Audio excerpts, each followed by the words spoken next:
বন্ধুরা, আজ আমরা আলোচনা করব পবিত্র রমজান মাস নিয়ে।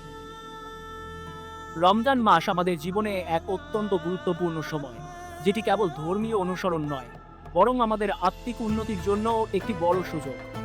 এখন আসুন একটু জানি রমজান মাস কিভাবে আমাদের জীবনে এসে পৌঁছেছে এবং এর মধ্যে কি বিশেষত্ব রয়েছে। রমজান মাসের আগমন। রমজান মাস ইসলামের পবিত্র মাস, যার মধ্যে রোজা রাখা ফরজ। কিন্তু রমজান এসেছে কিভাবে? রমজান মাসের আগমনের ইতিহাস শুরু হয় ইসলামের শুরুর যুগ থেকে। ইসলামের নবী হযরত মুহাম্মদ সাল্লাল্লাহু আলাইহি ওয়াসাল্লামের উপর কুরআনের প্রথম আয়াত নাজিল হয়েছিল রমজান মাসের 26 রাতে। হযরত মুহাম্মদ সাল্লাল্লাহু আলাইহি ওয়াসাল্লাম তখন গুহা হিরায় আল্লাহর সাথে সম্পর্ক স্থাপন করে যাচ্ছিলেন। সেখান থেকে আল্লাহর পক্ষ থেকে প্রথম কুরআনের আয়াত অবতীর্ণ হয়, যা মানবজাতির জন্য একটি নতুন দিশা তৈরি করেছিল।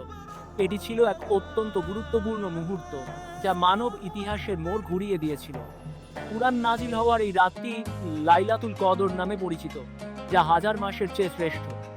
মুসলমানরা বিশ্বাস করেন এই রাতটি আল্লাহর রহমত ও ক্ষমার রাত, যেখানে সকল দোয়া কবুল হয়। রমজান মাসের বৈশিষ্ট্য ও রোজা রাখা। রমজান মাসের সবচেয়ে গুরুত্বপূর্ণ ইবাদত হচ্ছে রোজা বা উপবাস রাখা। তবে রোজা শুধু শারীরিক উপবাস নয়, এটি আত্মিক উপবাসও। রোজা রাখা মুসলমানদের জন্য একটি আধ্যাত্মিক পরীক্ষা। প্রথমে রোজা শারীরিকভাবে খাওয়া দাওয়া থেকে বিরত থাকার নির্দেশ দেয়, কিন্তু তার মধ্যে রয়েছে একটি গভীর মানসিক এবং আধ্যাত্মিক তাৎপর্য।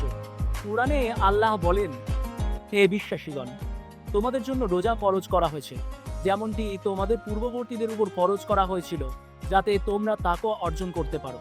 সূরা বাকারা আয়াত 183। এখানে আল্লাহ স্পষ্টভাবে জানিয়ে দিয়েছেন যে রোজার মাধ্যমে আমরা নিজের আত্মাকে শুদ্ধ করতে পারি এবং আল্লাহর প্রতি ভালোবাসা ও আনুগত্য প্রকাশ করতে পারি। সেহরি এবং ইফতার। এখন কথা বলা যাক সেহরি ও ইফতার সম্পর্কে। সেহরি হলো রোজা শুরুর আগে খাওয়া, যা আমরা ফজরের আগে গ্রহণ করি। এটি আমাদের শক্তি যোগায় এবং রোজা রাখার জন্য প্রস্তুত করে। এরপর আসে ইফতার, যেখানে রোজা ভঙ্গ করার সময় মাগরিবের আজানের পর খেতে হয়। সাধারণত মুসলমানরা খেজুর দিয়ে ইফতার শুরু করেন, কারণ এটি নবী মুহাম্মদ সাল্লাল্লাহু আলাইহি ওয়াসাল্লামের সুন্নত। এই সময়টাতে আমাদেরকে কেবল শারীরিক প্রয়োজন মেটানো নয়, বরং পরিষ্কার মন মানসিকতা নিয়ে আল্লাহর প্রতি কৃতজ্ঞতা জানাতে হবে। তারাবি নামাজ। রমজান মাসে তারাবি নামাজ একটি বিশেষ গুরুত্বপূর্ণ ইবাদত। মুসলমানরা 20 রাকাত নামাজ পড়েন। এর মাধ্যমে তারা আল্লাহর কাছে আরও বেশি কাছে যাওয়ার চেষ্টা করেন। এটি রমজান মাসের বিশেষ রীতি, যেখানে কুরআন পাঠের মাধ্যমে একে অপরকে আল্লাহর পথের দিকে এগিয়ে নিয়ে যাওয়া হয়। হযরত মুহাম্মদ বলেছেন, যে ব্যক্তি ঈমান ও ইচ্ছার সাথে রমজান মাসে রোজা রাখে এবং তারাবি নামাজ পড়ে, তার পূর্বের সব পাপ মাফ করা হবে। সহিহ বুখারী। লাইলাতুল কদর ও রমজানের বিশেষ রাত। রমজান মাসের সবচেয়ে পবিত্র রাত হলো লাইলাতুল কদর, যা হাজার মাসের চেয়ে শ্রেষ্ঠ। মুসলমানরা বিশ্বাস করেন যে এই রাতে আল্লাহ তাদের সমস্ত দোয়া কবুল করেন এবং তাদের পাপ মাফ করেন।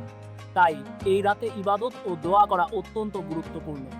আল্লাহর প্রতি দয়া এবং রহমতের এই রাত মুসলমানদের জন্য এক মহান সুযোগ। ঈদুল ফিতর। রমজান মাসের শেষে আসে ঈদুল ফিতর, যা রোজার শেষে উদযাপিত হয়। ঈদ মুসলমানদের জন্য একটি আনন্দের দিন, যেখানে তারা একে অপরকে শুভেচ্ছা জানায়, নতুন জামাকাপড় পরিধান করে এবং গরিব ও দুঃখীদের মধ্যে খাদ্য বিতরণ করে। ঈদ হলো সেই দিন যখন মুসলমানরা রোজার পর পুরস্কৃত হয়ে আল্লাহর রহমত লাভ করেন। হযরত মুহাম্মদ সাল্লাল্লাহু আলাইহি ওয়াসাল্লাম বলেছেন, ঈদ হচ্ছে রোজার পুরস্কৃত হওয়ার দিন। সহিহ মুসলিম। রমজান মাসের শিক্ষা। আসলে রমজান মাস মুসলমানদের জন্য শুধুমাত্র উপবাসের মাস নয়, এটি একটি আত্মশুদ্ধির মাস, যেখানে তারা নিজেদের পরিশুদ্ধ করে এবং আল্লাহর দিকে আরও নিকট যেতে চেষ্টা করে। এটি ধৈর্য, সহানুভূতি, দান খয়রাত এবং ভালোবাসার মাস। রমজান আমাদের শেখায় কিভাবে জীবনকে সঠিকভাবে পরিচালিত করা যায় এবং কিভাবে আল্লাহর সন্তুষ্টি অর্জন করা যায়। বন্ধুরা, রমজান শুধু মুসলমানদের জন্য নয়, এটি সবার জন্য একটি গুরুত্বপূর্ণ শিক্ষা দেয়। আসুন আমরা সবাই এই পবিত্র মাসে নিজেদেরকে আরও ভালো, আরও পরিশুদ্ধ এবং আল্লাহর নৈকট্য অর্জনে নিয়োজিত করি।